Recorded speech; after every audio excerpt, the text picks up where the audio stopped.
ക്യാൻസറിനെതിരെ പൊരുതാനായി Calicut city service സഹകരണ ബാങ്കും MVR cancer സെന്ററും സംയുക്തമായി അവതരിപ്പിക്കുന്ന ക്യാൻസർ ചികിത്സാ സഹായ പദ്ധതിയാണ് മാസ് കെയർ. വാർത്തകൾ തുടരുന്നു. Malabar Christian college music club കോഴിക്കോട്ട് സംഘടിപ്പിച്ച പരിപാടിയിൽ സംഗീത ലോകത്ത് 50 വർഷം പൂർത്തിയാക്കിയ ജെറി ഹെൻറി ആദരം ഏറ്റുവാങ്ങി. ഫാദർ ജോൺ മാത്യു എടക്കര പൊന്നാടയണിയിച്ചു. സംഗീത മേഖലയിലെ പ്രശസ്തർ ചടങ്ങിൽ പങ്കെടുത്തു. സംഗീത ലോകത്ത് 50 വർഷം പൂർത്തിയാക്കിയ ജെറി ഹെൻറിയെ Malabar Christian college music club സംഗീതാർച്ചന നടത്തി ആദരിച്ചു. ഫാദർ മാത്യു എടക്കര ഉദ്ഘാടനം ചെയ്തു. MC joint secretary M Unnikrishnan അധ്യക്ഷനായിരുന്നു.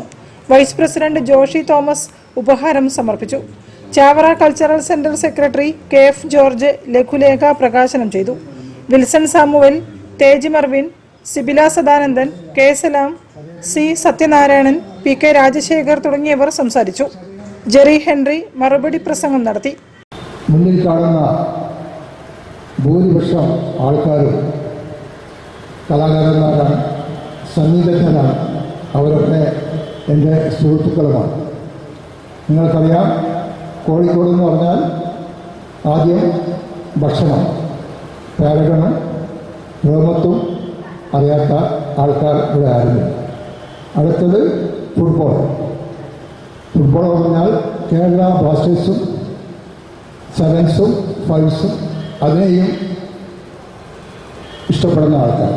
അതിലുപരിയായിട്ട് സംഗീതത്തെ നെഞ്ചോട് ചേർത്ത് വെക്കാൻ ആഗ്രഹിക്കുന്ന ഒരു കൂട്ടം ജനത, അതാണ് കോഴിക്കോട്ടുകാർ. നമുക്ക് ബാവുക്കയും മുഹമ്മദ് റാഫിയും കിഷോറും യേശുദാസും ലതാ മങ്കേഷ്കറും ഒക്കെ പ്രാണനാണ്, ജീവനാണ്, അല്ലേ? അങ്ങനെയല്ലേ? ഓരോ ടൗൺ ഹാളിലെ പ്രോഗ്രാമും സ്ഥിരമായിട്ട് കേൾക്കാൻ വരുന്ന ശ്രോതാക്കൾ എന്തുകൊണ്ടും സംഗീതത്തെ ഉപാസിക്കുവാനും അത് മുന്നോട്ട് കൊണ്ടുപോകാനും തയ്യാറുള്ള ഒരു കൂട്ടം കലാകാരന്മാർ. അതാണ് കോഴിക്കോടിൻ്റെ സവിശേഷത. തുടർന്ന് MCC ഗാനപരിപാടിയും അവതരിപ്പിച്ചു. News bureau, Kozhikode. മത്സ്യത്തൊഴിലാളികളുടെ ആനുകൂല്യങ്ങൾ ഉടൻ പുനഃസ്ഥാപിക്കണമെന്ന്